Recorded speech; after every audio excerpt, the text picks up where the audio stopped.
So back in 2020, I, Steven Shinder, started a podcast called Delayed Replay, recapping and reviewing the latest films. However, it got broadcast into an alternate universe where those films got delayed and came out differently from how I was describing them. Because of how me and my guests had been describing the films, people in that other universe were saying that this was all an improvised comedy podcast, which, listening back, I can totally get why they believe that. A lot of weird stuff happened in that first year, and I even met my other self from that other universe, who pops in from time to time, for better or worse. And now, in the year 2023, this podcast continues, still recapping and reviewing movies and sometimes some other things that got delayed or cancelled in that other universe. A new episode Saturdays every other week, unless I decide otherwise for some special reason or whatever. You are listening to Delayed Replay, Season 4. Hello, listeners. Welcome to another episode of Delayed Replay, that podcast where we recap or review movies that got delayed in that other universe but came out on time in our universe, or sometimes it might be something that didn't come out at all in that universe and is just kind of unique to us. And this time it's a TV special or Disney Plus special, like if whatever you want to call it, called Werewolf by Right Past Dusk, the sequel to Werewolf by Night. But introductions are in order. Joining me, you may have heard him on some previous episodes. It is Starrapter. How's it going? Hey, how's it going, Steven? It's really fun to be back on the show once again. I think I still might hold the record for most times on delayed replays. So is that still standing? I think it's possible that either Greg or Mr. Multiverse have had more. But yeah, you've been here like quite a bunch. Although I think the last time might have been Gotham Knights, the video game, around this time of year. So yeah, kind of coming full circle, doing a DC one and now a Marvel one. It's crazy. Yeah, and just around that time of the year where it's like, yeah, these superhero universes, we're talking about Halloween, talking about costumes, so it all fits, it all works out, especially this time around with monsters.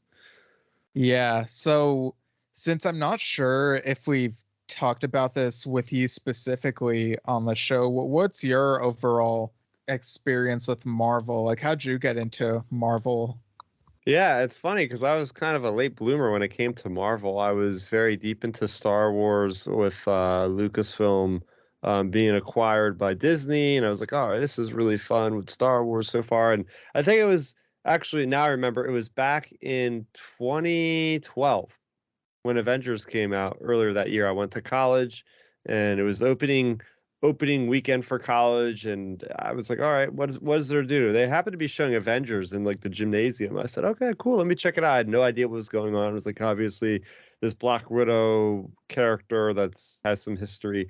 This Iron Man guy has history, and I didn't know the storylines, but then I said, okay, let me go back and watch from the beginning. So it really was okay, let me try to watch Avengers a little bit, foggy on what's going on here, and then going in that way. So, and then soon after that, I started getting the comics too. But yeah, it was very late in life when I got into superheroes in general. Yeah, that's fascinating because compared to other movies, The Avengers is like on the surface, it feels like a movie where stuff kind of just happens, right? Like it doesn't hold your hand, give you the backstory. It's just like, okay, this is what's going on now, and they're all coming together and fighting this guy named Loki and his army. And it sounds pretty simple, like Hmm. you, and what's funny though is the way that you got into it. I feel like it's kind of the way that some people get into certain comics. Like they'll just pick something up that's in the middle of a story, and if it interests them enough, they'll be like, okay, I need to go back and see what led to this. Does that sound like an apt comparison? Yeah, it does. I mean, there's so much content out there between DC, Marvel, and everything else that not everybody is going to pick up from starting point. And a lot of times it takes steam to build up for these things to really hit. After Iron Man and after Thor, after the different other movies in there, where it was like, okay, Avengers is the end all be all, and obviously it was like the champion of the box office and brought in way more money than anything else did. So you got more eyeballs on that, especially people wanted to see what the hype was about, and maybe they don't necessarily want to go back and watch and spend their time watching stuff that they might not even have any interest in. So let's just see what everybody else is talking about, essentially. So yeah, I think that happens quite a bit. Like I imagine with the latest Saw movie, people are probably like, "Oh, I want to watch a good horror movie. Let me just go watch Saw X," and they're like, "Oh yeah, that movie actually could be watched in a vacuum, and you don't really need to watch anything else." And I think that's the great making of a movie is when you can make something that appeases the fans that have been investing their time in the other parts of the medians and different stories, but then also being able to have a complete story at the same time. I feel like that's a very difficult kind of thing to balance on. Yeah, we took a trip to that other universe to see Saw X and see what the hubbub was about. And yeah, it's pretty, like, it doesn't get too lore heavy. Like, it does kind of spoil something from the second movie that I don't know if like the casual fans are like this, but maybe it's something that's seeped into the public consciousness and I just don't know. But it still preserves certain other twists from those other sequels. And yeah, the Saw X from that universe is better than the one in this universe, which kind of gets messy. So, multiverse weirdness. First off, Werewolf by Night came out a year ago, October 2022, and back then it was just in black and white. But in like around the time that this sequel was coming out, they were building the hype and were like, okay, let's release the first one in color so people can watch it. So what are your thoughts on Werewolf by Night and the whole like black and white and color thing? Well, Werewolf by Night is such a great experience that is different from everything else that I've seen in a Marvel universe. I think it was credited as their comic counterparts called One Shot, meaning it's a standalone story, anthology story. You don't have to watch anything previous, anything afterwards. It's set in its own, as I said with the prior thing I just said, its own complete story from start to finish. Very easy to digest, like 45-minute, 50-minute experience, and you get the whole thing, beginning, middle, and end. And so I really applaud Marvel for trying something different. Yes, they've had plenty of Disney Plus series. They've had so many movies, but here's this other idea that ties into everything else, but it just has nothing but new characters. So you also don't have to know anything previously as far as characters are concerned. It is the epitome of like walking into something and just enjoying it and then getting that experience. So I really liked it, but then I thought it was really cool the idea of it being black and white for just the Hammer horror that it was.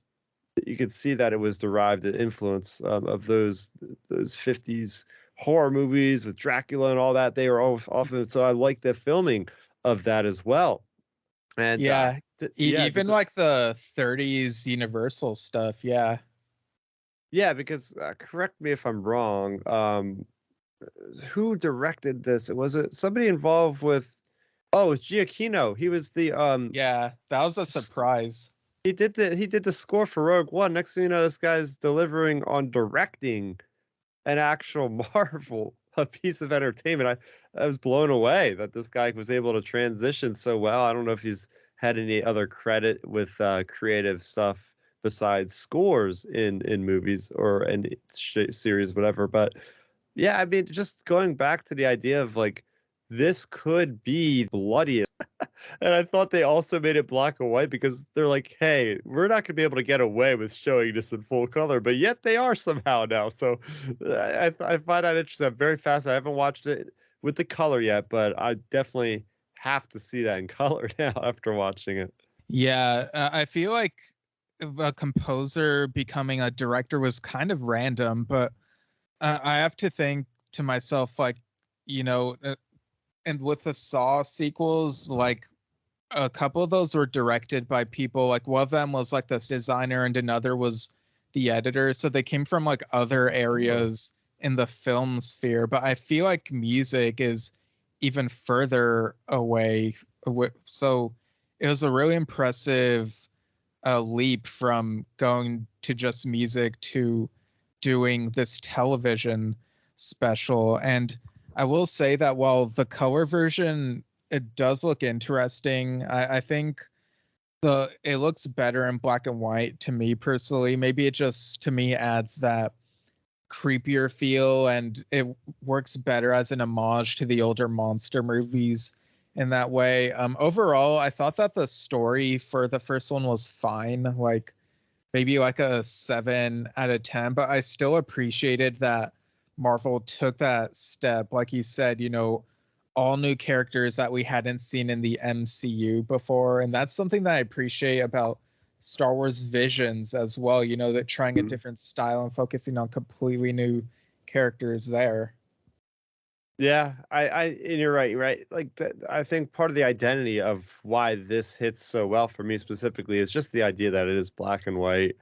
You add color and it does kind of become like everything else that Marvel's put out, obviously. So to have it kind of in that capsule of time, and even the editing, it's been a while since I watched Werewolf by Night, but I do remember like even the editing, like the font and the music and everything were very much influenced by the classic horror. So that just gets the whole vibe a little bit different when you are in black and white as well. But yeah, the story, sometimes I just like a very simple story when it comes to that. I just want to go in there, have my popcorn, and just forget about everything and just enjoy it. But I think the action sequence was really fun, and just the idea of like you have all these different hunters and there's this like maze this of plants and you're going through and people are getting picked off and you're not sure what the monster is and there's this big reveal at the end and it's like, whoa, this person was this. And so it had that classic like, oh wow, who, this is a nice little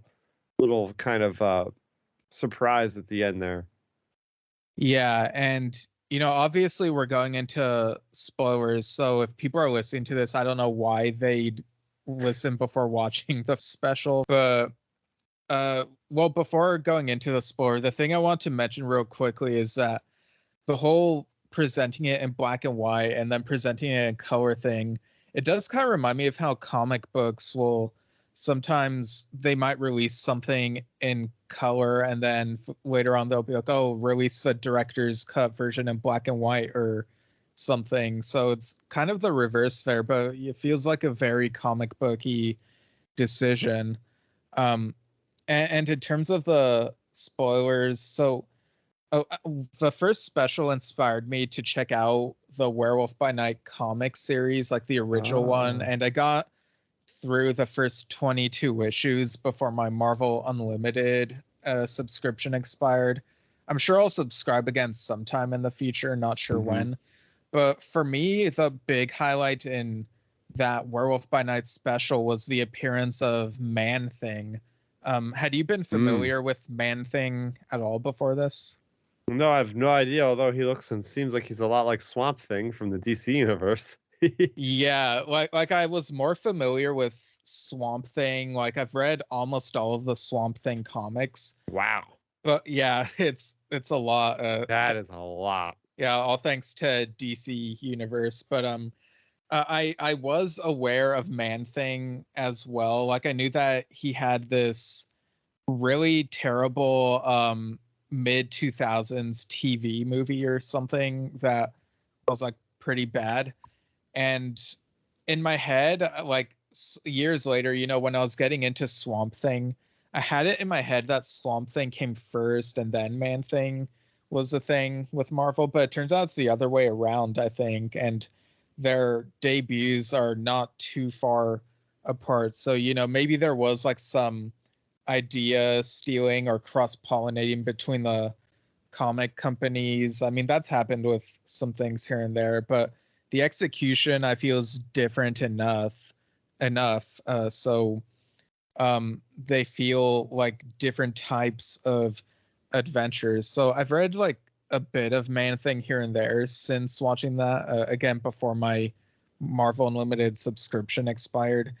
And even R.L. Stine, the Goosebumps author, wrote a little mini series, which was kind of weird. Oh, that's different. Okay. Has he written anything like more adult, or is he mainly just in his wheelhouse of like kids and young adult? I think at some point he may have written a few horror books that were a little more mature, but I'm not familiar enough with them to really say. But yeah, a shout out to R.L. Stine, whose Goosebumps books were what got me into chapter books and I guess Yeah. the horror genre in a way. Same. Oh, those are such classics. The Little Dummy, the Haunted Amusement Park. The Yeah, one I always Horrorland. remember. The only one I remember is the one with the masks. There's these kids and they end up in this house. It might be on Halloween, but there's like all these Oh, masks. the Haunted Mask. I guess it's as simple as that. Yeah, that's an iconic one. The Headless Ghost was my first Goosebumps book. And yeah, have you checked out the new Disney Plus TV show? No, I have not. Have you? Yeah, it's kind of weird because Oh, the Goosebumps book. I know we're going on a tangent, but it's almost Halloween, so whatever. The Goosebumps books tend to focus on 12-year-olds in these scary situations. yeah. The Disney Plus show focuses on teenagers and even like their parents and a couple adult characters, and Huh. it's kind of weird because it feels a little more like a drama, and the Goosebumps elements feel kind of surface level, almost like they looked at the book titles and were like, okay, this is called The Haunted Mask, so we'll put a mask in this. Okay, this is Go Eat Worms, so we'll put worms in this. And Aw. Slappy the Dummy, I will say, was kind of interesting, had my attention whenever he was on screen in this version, but the voice took some getting used to because I think it's more of a British accent instead of like a 40s gangster type voice. So Aw. I'm still trying to make up my mind about that. But the other parts of the episode, I kept thinking, I kind of wish I'd focus more on the dummy aspect and just stay on that for the whole episode. But apparently there's going to be another Night of the Living Dummy episode. So it's mixed at best, I would say, in my opinion. I definitely enjoyed the Just Beyond series a while back. That was also based on R.L. Stine's books, although I hadn't read those books, so I'm not sure how different it was from the source material, but it was a nice anthology show. This one is more of it follows the same group of characters throughout Okay. these different situations that are all connected. Huh. Yeah. Based off that, honest review, I'm like, I don't know if I want to spend time watching that, I guess, but Yeah, I that's don't blame you. unfortunate. It's like, no.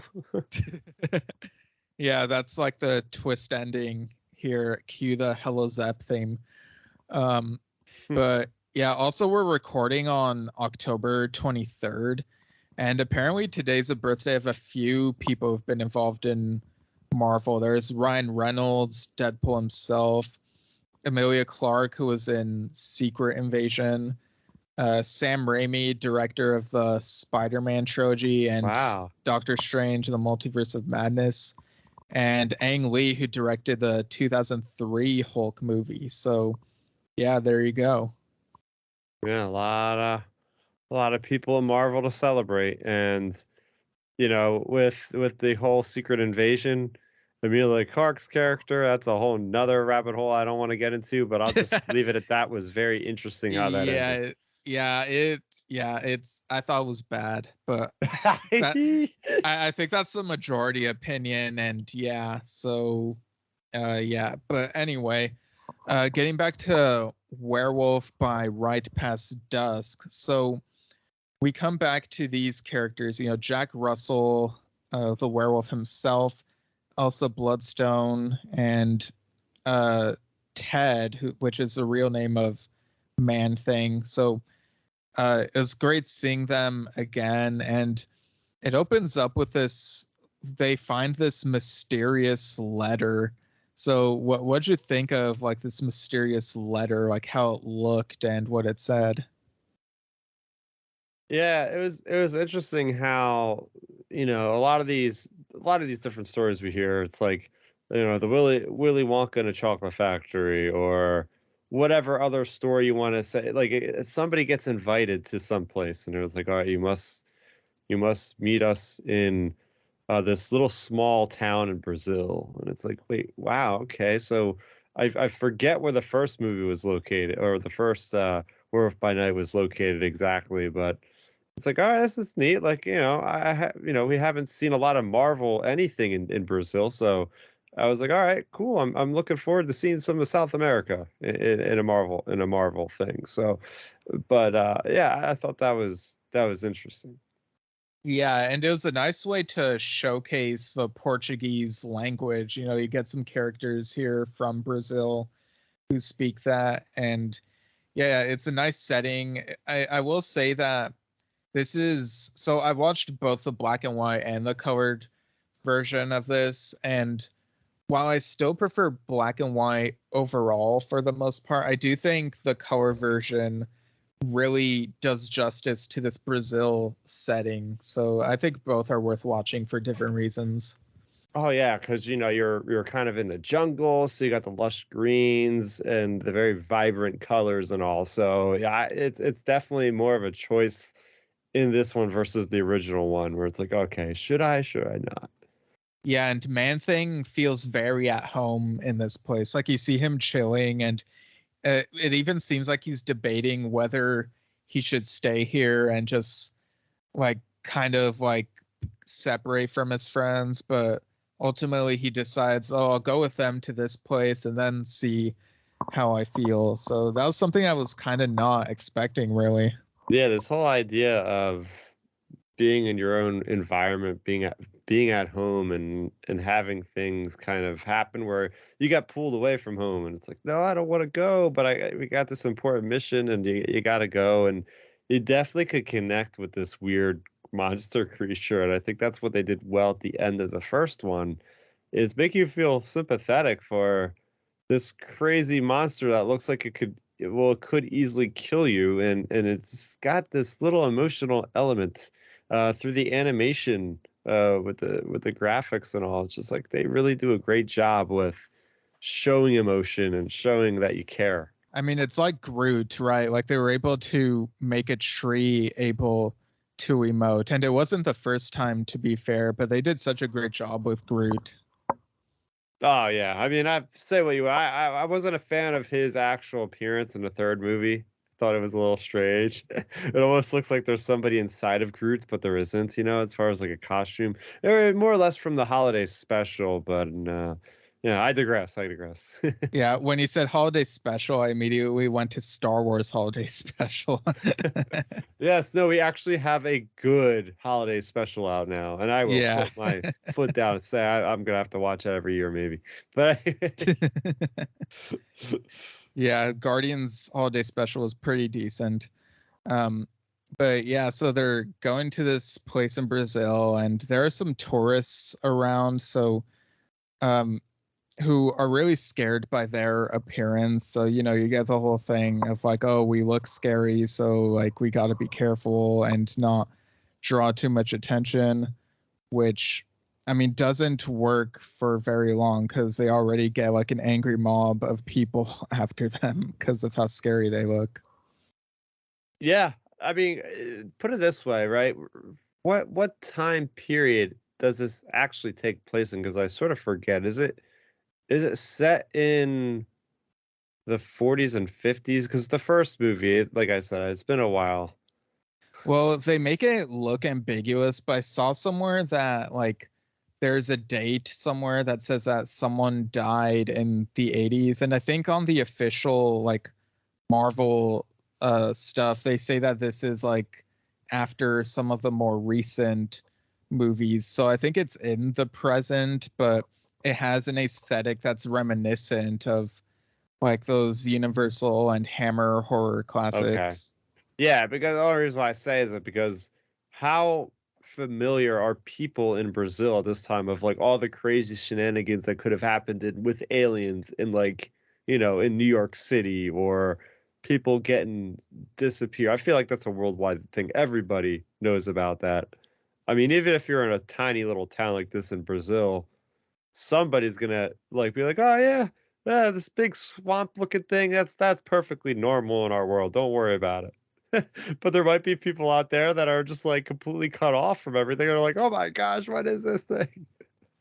Yeah, it also kind of feels like they were maybe setting up this idea that, people, even if they're used to superheroes, won't be as accepting of mutants, which is why in this they include a villain character called the Hunchback, who is a mutant with like I think he has like tough skin and he looks very buff and monstrous, but it's very much like a riff on the Hunchback of Notre Dame. And this one appeared in the Werewolf by Night comics in just one issue from what I remember, and it was kind of weird.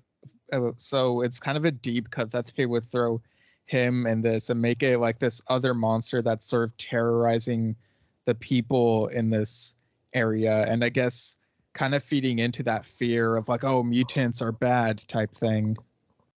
Yeah, because I like the idea. This is sort of similar situation of the first movie where it's like you get multiple hunters, right? Like the end all be all of this story is okay. There is a vampire, very powerful vampire that is in this small town of Brazil, and all the specialists from around the world are there to take out a vampire. So of course, the werewolf by night himself, Jack Russell, that was his name, right? Yeah. Yeah, so he's there because this guy he's good at blending in, but he can also turn into this really savage creature. So he's a good person to be able to get for this mission. But I like the again going back to Brazil and having this set in a completely different place than you would normally expect. You always expect vampires in like Eastern Europe or like the general Transylvania thing, but no, we're gonna have vampire in South America. Why not? So the setting really evokes a lot of different imagery for a classic kind of horror vibe. So this definitely feels a little bit more unique and original than the several dozen vampire movies or whatever we have now. Yeah, it's probably a lot more than that since there are like so many vampire movies that's really hard to count them.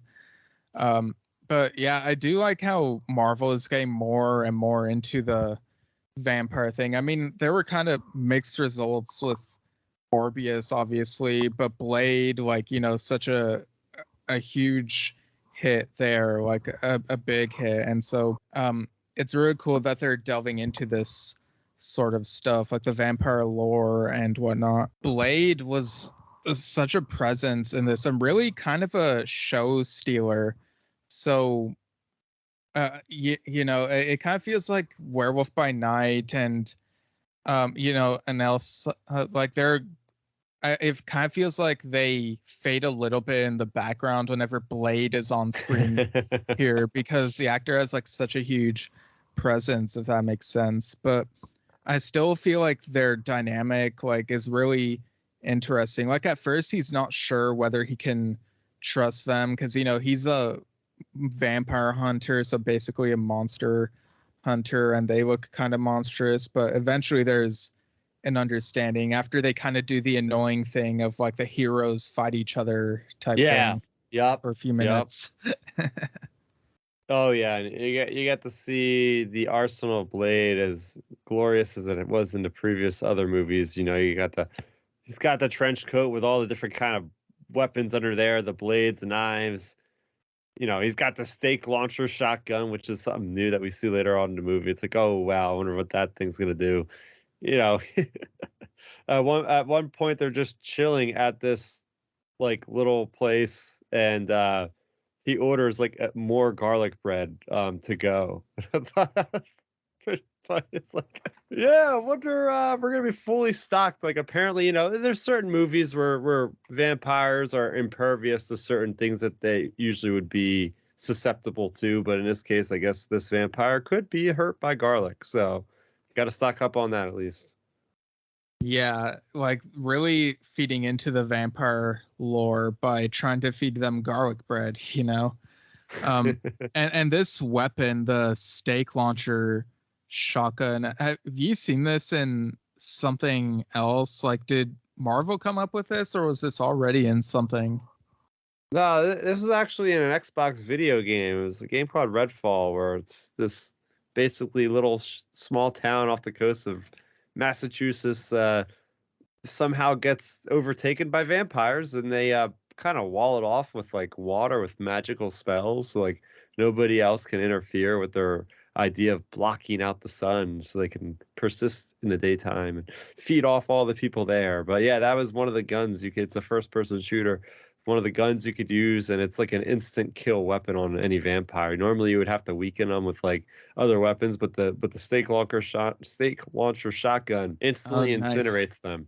So it's like the golden gun from James Bond. You get this thing, and it is a pretty much one shot weapon. So yeah, I mean they embellished it in this in this year episode release, because they make it look like its own thing. Of course, it's not just ripped out of the game, but again, there's only so much ammunition you could use in this thing, so Blade has to really use it sparingly in order to kind of survive out there. Right, yeah. And with Marvel being Marvel, they do the thing of like sort of making a joke. Oh, steak launcher? You mean it launches like a a beef steak? Like what? Like, and there's a whole like back and forth about that for like a full minute, and it's like, okay, can we please move on from this? Yeah, I mean that's the thing, right? With these Marvel movies, especially this one, it's that short, like 50-minute kind of thing. So they don't have that much time to deal with character development. But at least I like that it wasn't all action. Like halfway through the movie, like but in the beginning of this. And I keep calling it a movie. I keep calling it an episode. It's just I forget what the heck to It's classify it's this it's thing a as. special presentation, I Special think. presentation. All right. So like the beginning of the special presentation, you see everybody fighting off against the not the actual vampire, but his followers. Like this vampire, as often is depicted, has a cult of people, has these acolytes. They're not vampires themselves, although they would like to be. They're just like these cult dummies that are going after him. So you have this whole elements. But then halfway through the movie, of course, you get like this nice slow period where the characters are able to have these conversations. Um, our main character from the first one, as well as Jack Russell, getting a little bit of what's been happening since, and they're they make these little asides and different things, references to other adventures. Where I was like, oh, they're talking about this, or oh, they're talking about that. I want to know more about that story. So, leave some room, because there's obviously some time that has passed.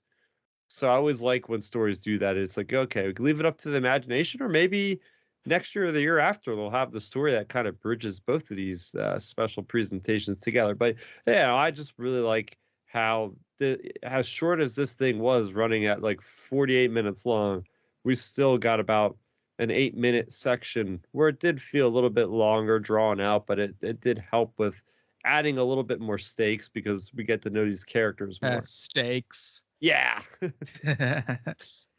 Yeah, and eventually what we learn about these vampires, like when they ask them like, why are you doing all this, like why are you hurting like all these people, and they're like, for spite.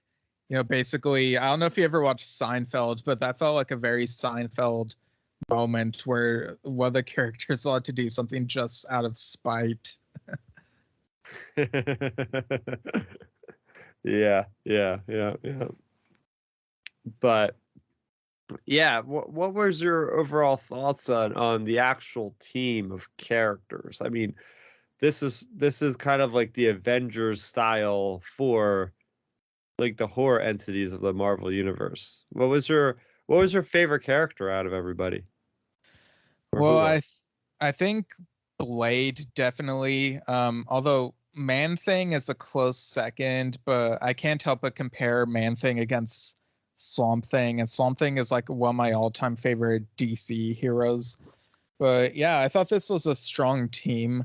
I did kind of wish, well, and I heard that they were sort of considering doing this. Like, I guess they were considering like throwing in like um characters from like the Sony stuff, like Morbius, Oh. and even well, at the very end of this, Manwolf comes into the fray, and it's very brief. Like, he doesn't really appear long enough to be considered part of the team.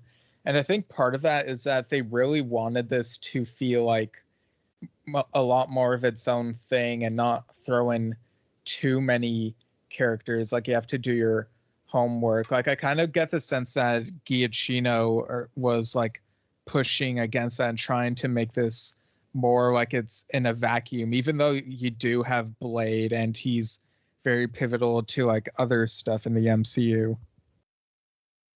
Yeah, it's always difficult to be able to balance that of like, yeah, let's make this standalone, but also make it interesting for the fans that have devoted the time. And there's that nice little like post credit thing at the end, which got me really excited. That I gotta admit, with like they're gonna have some kind of Midnight Suns thing with maybe a reference to Ghost Rider at the end, like meeting with Blade in like this alley in New York, where they're like, oh, we got to track down like um uh this demon character. I was like, oh wow, Lilith is this classic demon character. I was actually in one of the games that came out recently. So as much as this is like part of its universe, like, ooh, I'm just as intrigued to see what comes next. Yeah, and I think they were even considering having a Hellstrom connection, that Hulu TV show Oh that yeah. that almost nobody watched. But again, like, I think for this one they were showing some restraint. I mean, honestly, I was really surprised that we didn't get another post-credit scene showing all these characters on Battle World for Secret Wars. That was really refreshing that they didn't do that like they've done with some of these other things recently. Yeah, but oh my gosh, how about the identity of the vampire though? Because this is one of those things where it's like it gets a good 40 minutes into this 48-minute movie or special. There wasn't much time left at the end, so I'm like, what the heck are they waiting so long? Where's this vampire? The vampire ended up being a variant of none other than Scarlet Witch. It was a Scarlet Witch vampire. And oh my gosh, the way that they couldn't, like, it does leave off on a cliffhanger, because how the heck are you going to deal with somebody so powerful in 8 minutes? So as much as I liked like the build up, there was a lot of lore thrown at you. New lore, nothing that anybody else would know. But like I like the creativity of like, oh, this wasn't the Wanda that we know, but this was a Wanda from a different universe. That she always looked like kind of vampiric to me in the first place. She always wore a lot of the red, had that Eastern European kind of accent. So I was like, you know what? It makes sense in a different universe that this could have actually been a version of the Scarlet Witch. What'd you think about that whole reveal? Yeah, they leave her origins kind of a mystery, but there is this reputation that she has in this area that she's also a mutant, which, I mean, in the comics, Scarlet Witch was a mutant, and in the movies, you have all these weird things with the rights and stuff that they had to change. But yeah, they kind of leave that ambiguous, I guess, even though the mutant reputation is still a thing. And I think in hindsight, killing off Wanda in Multiverse of Madness was kind of a questionable choice, but to bring Mm-hmm. her back like this, it felt very inspired.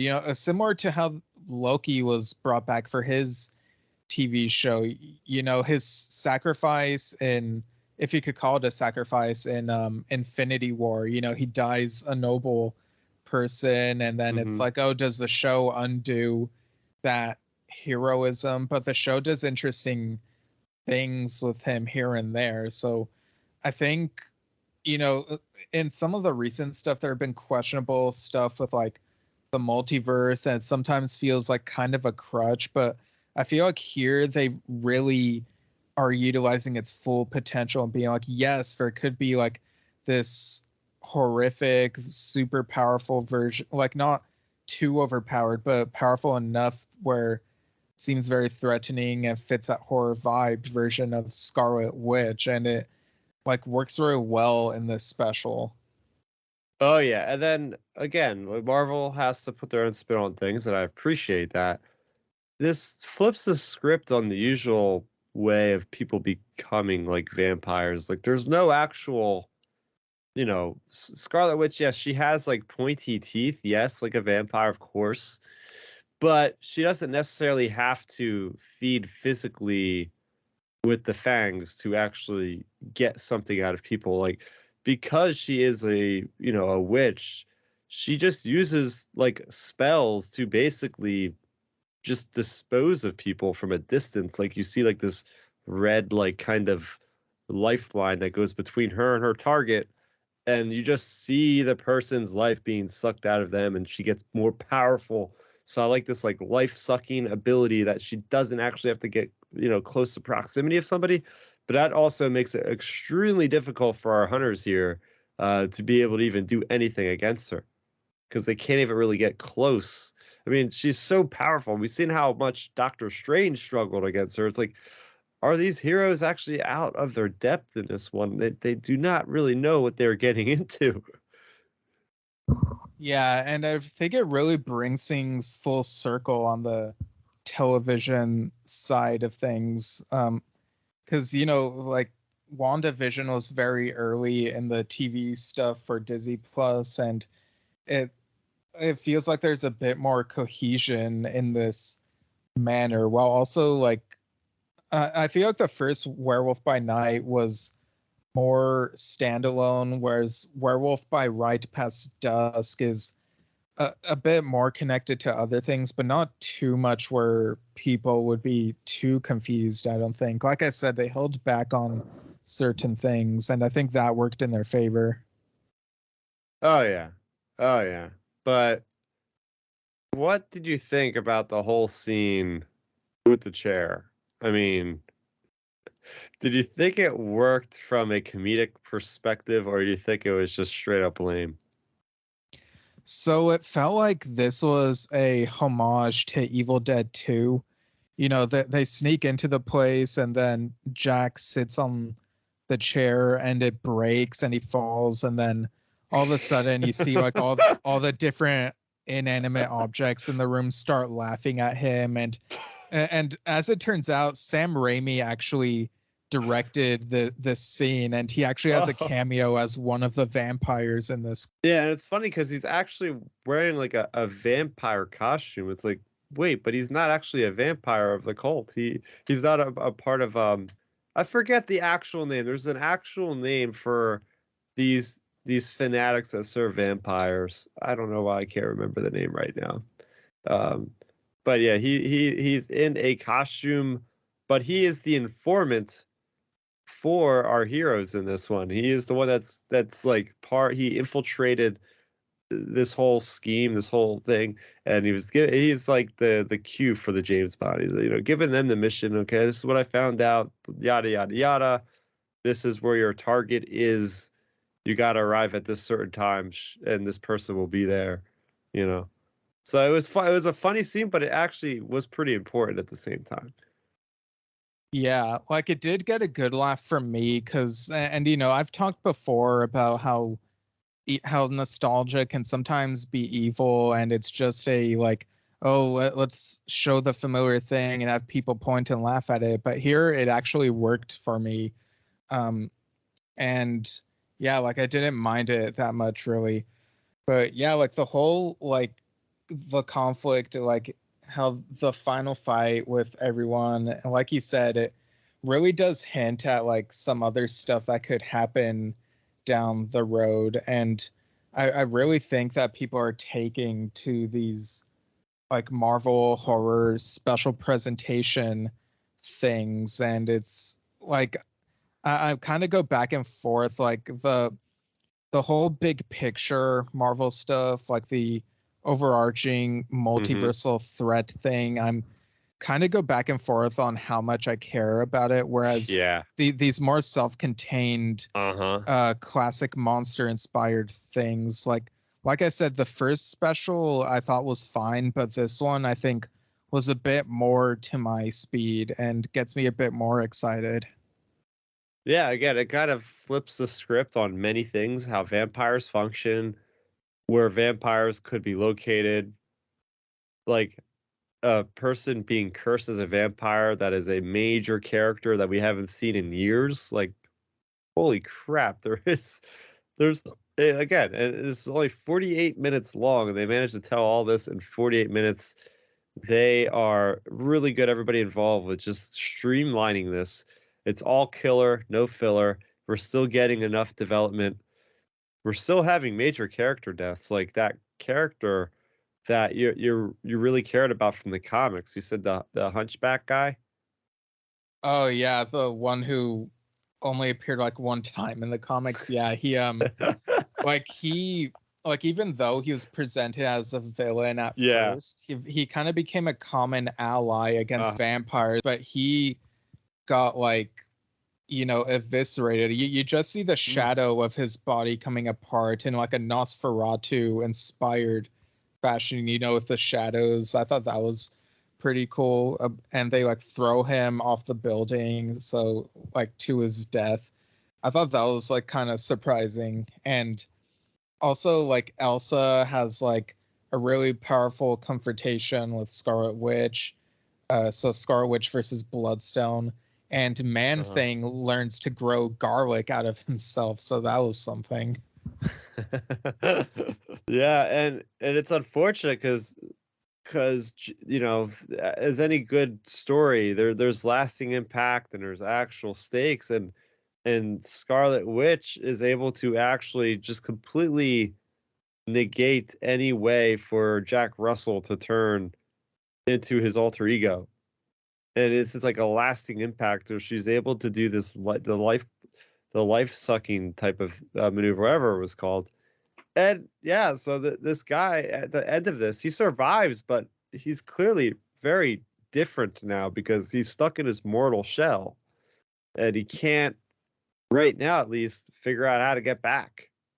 Yeah, like the way her spell works is that, you know, for everyone else it's clearly nighttime with the moon showing, but for him, like it makes it so that the sky to him looks like it's just right past dusk, but not quite nighttime enough where you can clearly see the moon. So it's like he can't see the moon, so like it doesn't work for him anymore, which it was an interesting bit of lore that he actually has to see the moon in order for it to work. But to him, he just sees like a dark blue sky, and like it's not strong enough to give him his power.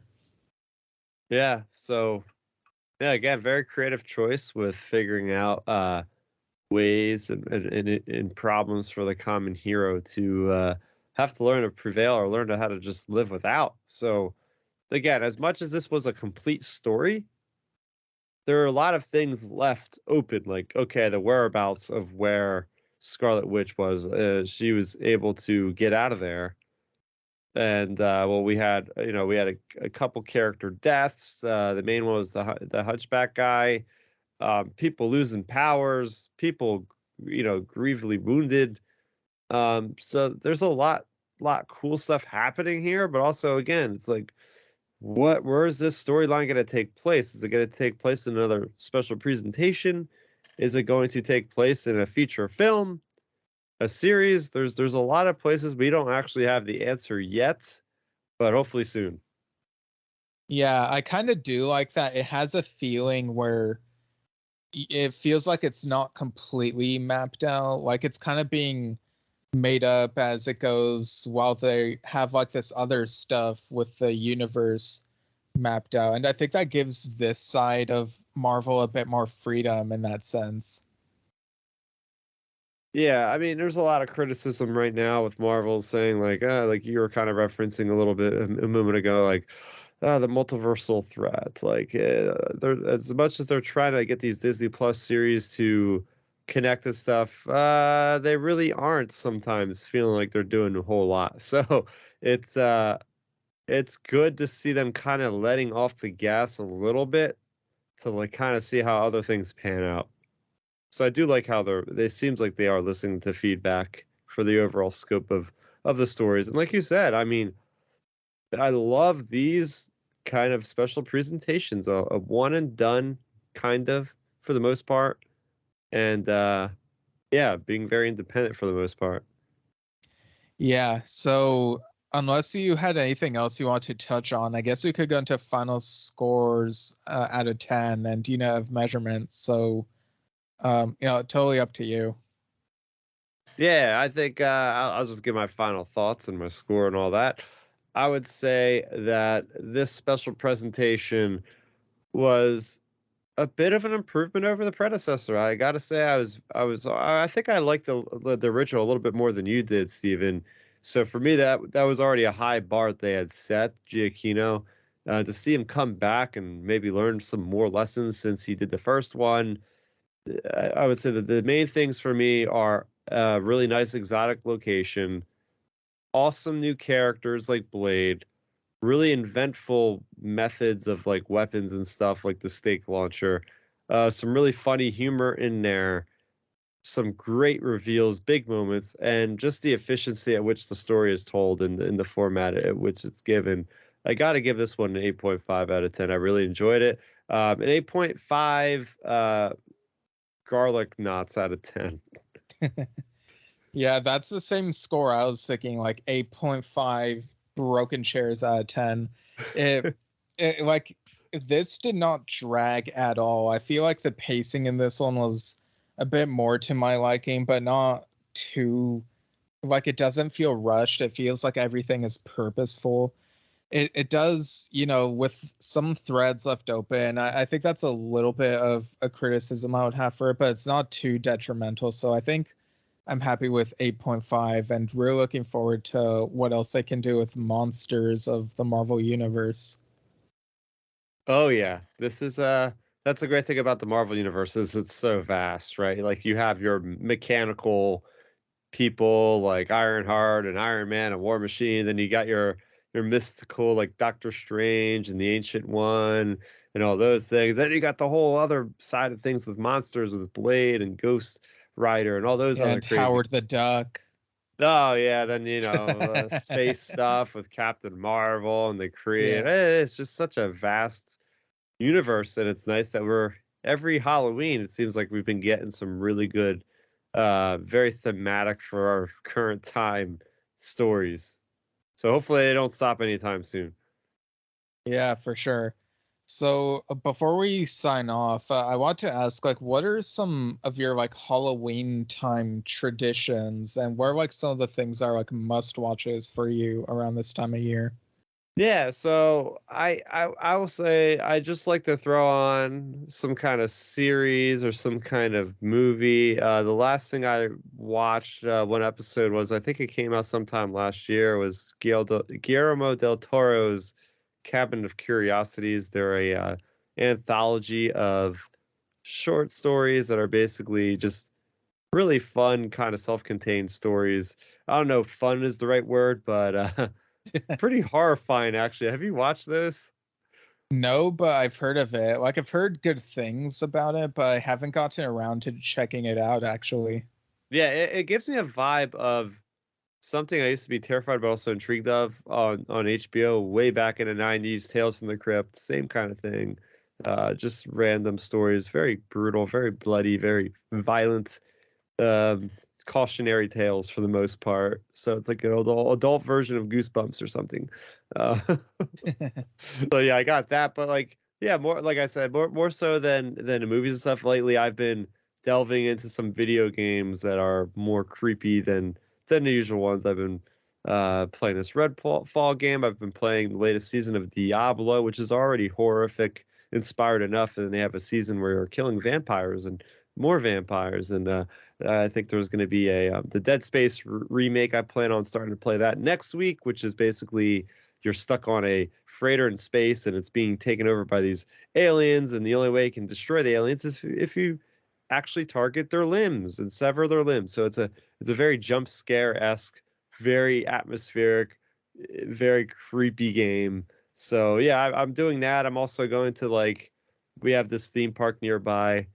I know it's not just ours, but there's Six Flags all over the country. But our nearby Six Flags has the Fright Fest, where it's like, okay, you can go on your roller coasters up until like 11 p.m. at night, and there's all these other attractions. And this one would be up your alley, Steven, because apparently they have like all these different haunted houses, and one of them is themed for Conjuring, and the other one is surprisingly themed after Saw X.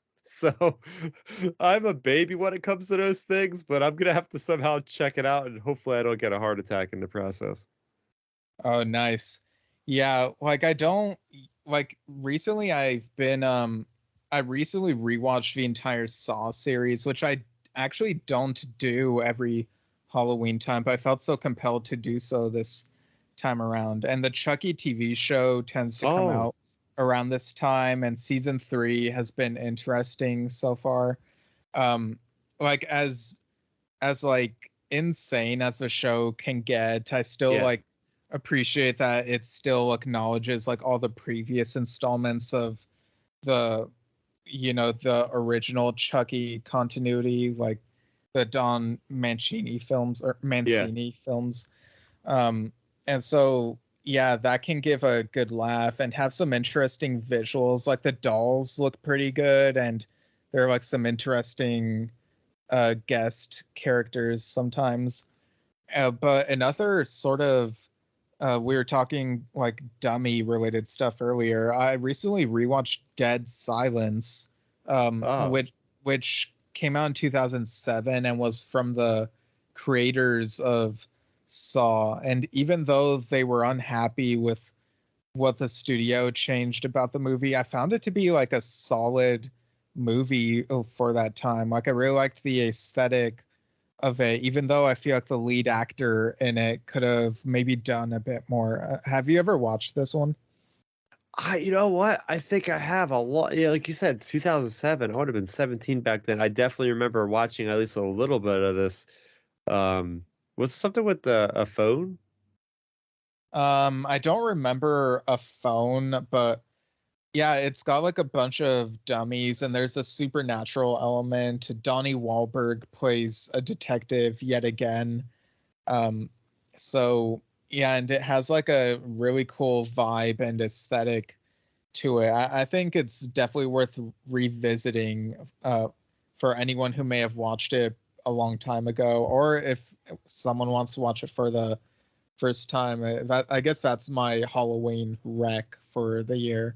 Yeah, and going back to your thought about Chucky, I sent you a video. I was laughing my butt off because I was at Oh Comic yeah. Con over the weekend. Yeah, and I was telling you, I didn't explain it to you well through the text, but basically, there's an active presentation of people walking around throughout the 4 days, Thursday through Sunday at New York Comic Con at the Javits Center, like an actual like parade of people sponsored by Chucky walking around with this banner and megaphone, and there was like little kids dressed as Chucky, like holding these Chucky dolls, and they're walking around like I would see them inside the building, then it'd be outside on the concourse for the food truck. So these people were all over the place, and there was probably about 10 of them, and they were like handing people out this all this different swag, and they're it was almost like I don't know if this has anything to do with season 3 or not, but it was almost like they were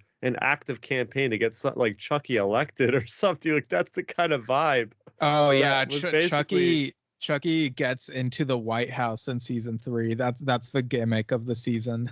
Ah, that's so great. Yeah, so these people were it was kind of the point where the convention has over 200,000 people over 4 days, and they were doing this every single day, including the busier days. And even inside this building, they were like an unstoppable wall going through the busier areas. I'm like, these people picked the wrong place to go because I'm trying to get around them, and they're like, Chucky, Chucky, and I'm like, oh my gosh, there's like a Chucky cult of people walking through this place. It was something else, but yeah, they have a big Chucky presence every year there. Like I said, I seen the premiere there 2 years ago, and So if you ever feel like coming down, you'll be happy to see that they have a large Chucky presence over there. Nice. Yeah, Chucky is the gift that keeps on giving. Yeah. But yeah, I guess that'll do it. So thanks for joining me again, Starrapter. Where can people find all your content? Sure. Thanks for having me. It's good to get back into the swing of these old things and, just talking about this good stuff that's in our head. But as far as Yeah. following me, you can find me on Twitter at Starrapter. And I'm usually talking about Star Wars or video games or skateboarding videos or something. Main content is on YouTube, youtube.com/Starrapter, where I will also be talking a lot about Star Wars and playing some Star Wars video games on there and breaking down the latest with lore, High Republic, the comics, all that ongoing stuff I like to talk about. So there you have it. Yep. Nice.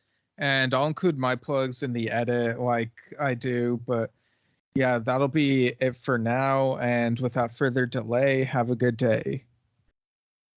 Okay, so check out Question Possible Answer. I'm on the episode about the original Saw movie, which should be coming out soon, I think by or on Monday. So yeah, subscribe to Jesse's podcast and you'll be able to see when it's up. You can buy my novels, standalones, and stepping stones. The first one's titled Lemons Will Like Rain. It has vampire, werewolves, killer of sorts. It's very spooky. And the second book is Trespassing Through the Visages, which also has a couple serial killers and a bunch of other stuff. So there's definitely horror in both of these. Nice for Halloween or just any time of the year. Why just keep the genre to one part of the year, And StevenShinder.com. Follow me at Steven Shinder Storytelling on Facebook, at Steven Shinder on Instagram, X, Threads. Although on those last two, I'm not very active as much. Don't really know what I'm doing on those still. But, find my Goodreads, find my Letterboxd. And you can also email this podcast, delayedreplaypodcast@gmail.com. Let us know your thoughts on full moons. This episode comes out on the day of a full moon, I think, or somewhere around there. And you can also find me on Yesshift, which is a podcast/vlog that I do with my dad. When this comes out, we'll have put out, the same day, putting out an interview with Stephen Lamb, author of Yes, Every Album, Every Song, which just got a revised edition recently. So that should be a fun listen. And yeah, I think that's it for now. And the Me from Another Universe will give a review, a very quick one this time around, of Five Nights at Freddy's. So without further delay, here's that review. Alright, so first off, I echo the same thoughts of the Goosebumps series and just want to add that this week's episode, Give Yourself Goosebumps, it moved the plot forward somewhat, but with a title like that, Give Yourself Goosebumps, it's rather disappointing that it's not an interactive thing, given that Give Yourself Goosebumps is a sub-series of the franchise that is like a choose your own adventure thing.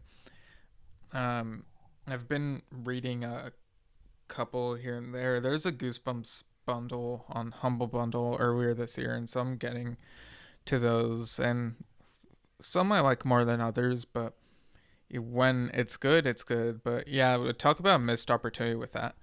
But anyway, Five Nights at Freddy's. So before going into spoilers, although I'm not really sure I'm gonna delve into spoilers much really, since it felt like such a nothing movie to me. I was very bored by this one. Of the extent to my experience with Five Nights at Freddy's is watching my friend Marco over on his YouTube channel Oddmark TV play through it or bits of it. It's been a while, but it was fun watching those videos. And the idea of animatronics in a horror story, like, it sounds like you would think it would be more bat bleep insane and silly absurd, but in a good way. But this movie, like, it tries to, and I don't know if there's more of this type of feel in the games or what, but the protagonist, like Josh Hutcherson's character, and the stuff with his family, it feels like they're trying to make a dramatic backstory around this, or it feels like a drama, and there's not as much horror as one might think. It turns out that this is PG-13, but even then, you can still make something like this scarier than it was, and maybe more like fast-paced, silly absurdity that would be a fun, crazy time. But this was not that. The animatronics were not used very much, like you would think. And yeah, I don't know. It felt like they were trying to build these characters, and then I just really didn't care much about them. And there wasn't as much spectacle as I was perhaps expecting. I watched this, so here it got released in theaters and on Peacock, the streaming service, simultaneously. I stayed home and watched it on Peacock. I actually tried watching it Thursday night, watched the first 20 minutes and got sleepy. So the next day, Friday evening, I actually go to a Halloween party that a couple friends and their housemates are hosting. It was a lot of fun. My friend was the Phantom of the Opera. There were a few people dressed as Toy Story characters. I think as Woody, Jesse, and Bo Peep, like the Toy Story 4 version. Someone was dressed as Rorschach. A couple people were dressed as Jumba and Pleakley from Lilo and Stitch. So very fun party. So after the party, I just brought my Darth Vader mask. But anyway, after the party, I get home. It's a little bit past midnight. I decide I'm going to try continuing the movie, and I get only a few more minutes in before I fall asleep because I'm super tired from the party. And so finish the rest of it this morning, and this felt like such a nothing movie to me. I don't really get what the hype is. Maybe the game, like, is a lot better. Like I said, I've only seen the playthroughs I mentioned, and it looked interesting, but that's the extent of my knowledge. I don't know if this movie is more like other parts of the video game franchise that I haven't seen, but as a movie, it didn't hit me in all the right places, really. I know that Saw X in my universe moved their release date 4 weeks early, seemingly to avoid competition with Five Nights at Freddy's, which made it kind of funny that it ended up coming out the same day as that Paw Patrol movie. So like Saw Patrol was kind of a meme. I don't know if Saw X would have lost money if it came out this weekend, or if it would have been slightly less money, or like, I really don't know if they would have had to worry, but I think ultimately it was a smart choice to release it sooner, and it seems like it did pretty well financially and critically. But in terms of reception, at least on the critics' side, Saw X definitely won on top of Five Nights at Freddy's. It looks like the audience score is higher, but on other sides like Letterboxd and IMDb, it's much closer to the middle, like 5 or maybe high 5, at closing toward a 6 type of range. So I feel like it's not being perceived as positively as the people who made it were hoping. So I think Saw X was definitely the better watch, and I'm really glad I did not decide to watch Five Nights at Freddy's at the movie theater, because it's such a big ask to get up, go to a theater, and watch a movie. And then when you're disappointed, that's really frustrating. So, thankfully, I watched it at home, but it just felt boring to me. None of the attempts at surprises really impressed me. So, overall, my score, I would say 4 out of 10 animatronics, or that's my score, I guess. So yeah, I don't really have much more to say about it. I'm probably gonna forget it like as time continues. It's really strange seeing Josh Hutcherson as like the older brother, a kind of dad-ish figure in this movie, and remembering like seeing him in Zathura, like watching that in the theater as a kid. It's like, wow, I feel so old now. But yeah, that's my review of Five Nights at Freddy's. An alternative recommendation, I would say, and this isn't even Halloween related, is a Goofy movie, which also has animatronics in just one scene, but such a heartfelt movie. And yeah, I'm sure there are a bunch of other Halloween recs that you could find that are much better than Five Nights at Freddy's. So those are my thoughts, and without further delay, have a good day.